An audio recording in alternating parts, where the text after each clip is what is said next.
All right, so first it was 50-year mortgages. Now President Trump's top housing advisor says they're considering evaluating portable mortgages. Katrina Campins is here, Fox News real estate contributor and host of Mansion Global on Fox Business Prime.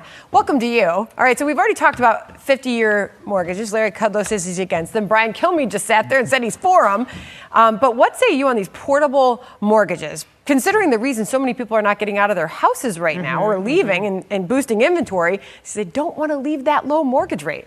I commend President Trump and the administration for working on creative ways to fix the housing issue, right? I do think that it's going to take more than one policy to fix the affordability crisis. One of those issues is supply, which is why I like portable mortgages. Because if you have a 2 or 3%, you're stuck in your home because you don't want to move, you don't want to pay 6 or 7%.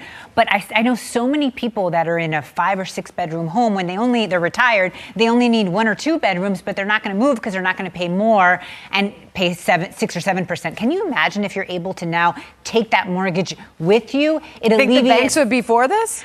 No, I think that's going to be a main. I think if you already have a 3%, it would be phenomenal. I don't think it's going to necessarily happen, but it would be phenomenal if you do have a 2 or 3%, that all of a sudden now you can take that mortgage with you. With that said, Sandra, you bring up a great point. I think it's going to be a hurdle and they're not going to give you 2 or 3%, right, for mortgages. Those days are over. So the idea that you're going to have a 2 or 3% mortgage now and be able to take that with you, the only way that would happen is the people that currently have those in their homes. Okay.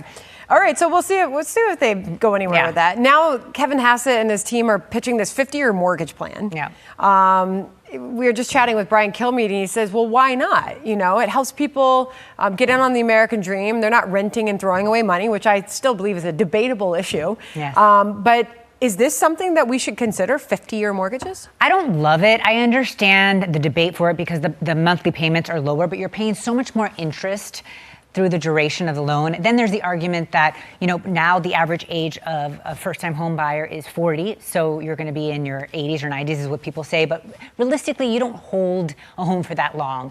People are holding homes for about 11.8 years now, which is higher than it was prior. It used to be 6 to 7 years. So I think it could be a tool in the toolbox for like the Gen Z to get into a home and then later refinance. But you have to be very careful and understand what you're getting into. It's like interest-only loans or an ARM.